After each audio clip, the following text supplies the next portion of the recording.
Yes വേൾഡിൻ്റെ പുതിയൊരു വീഡിയോയിലേക്ക് സ്വാഗതം.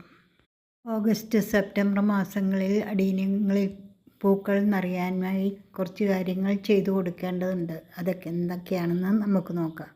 മഴക്കാലത്ത് അടീനിയം ചെടികളിൽ വളർച്ച വളരെ സാവധാനത്തിലാണ്.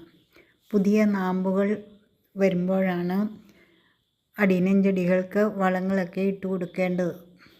മഴക്കാലത്ത് അടീനിയം ചെടികൾക്ക് കമ്പോസ്റ്റ്, ചാണകപ്പൊടിയൊക്കെ അധികം ഇട്ട് കൊടുക്കാതിരിക്കുന്നതാണ് നല്ലത്. ഇതിന് പകരം NPK, ഫാക്ടംഫോസ് ഇവയൊക്കെ ഇട്ട് കൊടുക്കുക.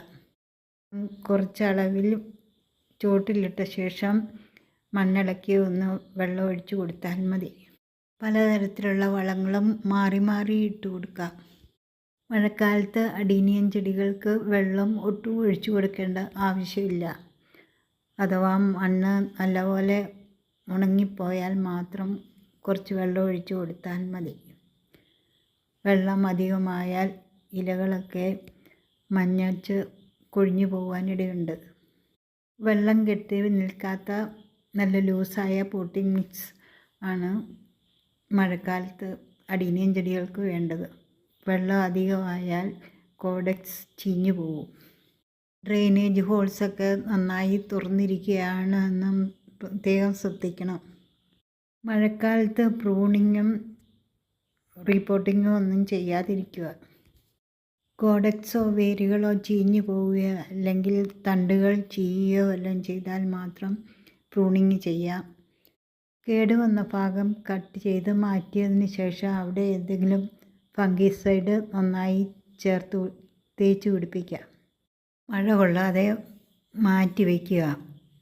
ഉണങ്ങിയ ശേഷം റീപോട്ട് ചെയ്യുക, അല്ലെങ്കിൽ മഴയത്തേക്ക് മാറ്റി വയ്ക്കുക. ചിലപ്പോൾ കോഡെക്സ് വെള്ളം കൂടുതലായാൽ ചുക്കി ചുളിഞ്ഞിരിക്കുന്നത് കാണാം. കുറച്ച് ദിവസത്തേക്ക് ഇവയ്ക്ക് വെള്ളം കൊടുക്കാതിരിക്കുകയോ അല്ലെങ്കിൽ മഴയത്തു നിന്നും മാറ്റി വയ്ക്കുകയോ ചെയ്താൽ മതി. കുറേ ദിവസം കഴിയുമ്പോൾ അവ പൂർവ്വസ്ഥിതിയിലാവും. ഇടയ്ക്ക് മാസത്തിലൊരിക്കലൊക്കെ ഫംഗിസൈഡ് അടിച്ചു കൊടുക്കുക.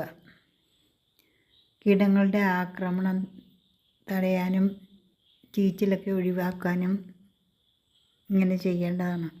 ഞാനെപ്പോഴും സാഫാണ് അടിച്ചു കൊടുക്കുന്നത്. അടീനിയം ചെടികളിൽ പൂക്കളൊക്കെ ഉണ്ടാകണമെങ്കിൽ കുറച്ചൊക്കെ വെയിലുള്ള സ്ഥലത്തേക്ക് മാറ്റി വയ്ക്കണം.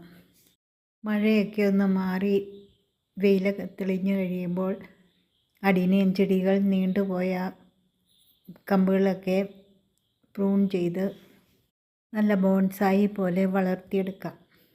അപ്പോൾ കൂടുതൽ ശിഖരങ്ങൾ ഉണ്ടാകുകയും അവയിലെല്ലാം പൂക്കൾ നിറഞ്ഞു നിൽക്കുകയും ചെയ്യും. വീഡിയോ ഇഷ്ടമായാൽ ലൈക്ക് ചെയ്യുക, ഷെയർ ചെയ്യുക, കമൻറ്റ് ചെയ്യുക. ആദ്യമായി വീഡിയോ കാണുന്നവരാണെങ്കിൽ സബ്സ്ക്രൈബ് ചെയ്ത് സപ്പോർട്ട് ചെയ്യുക. അടുത്തൊരു വീഡിയോയുമായി വരും വരെ ബൈ. Thank you.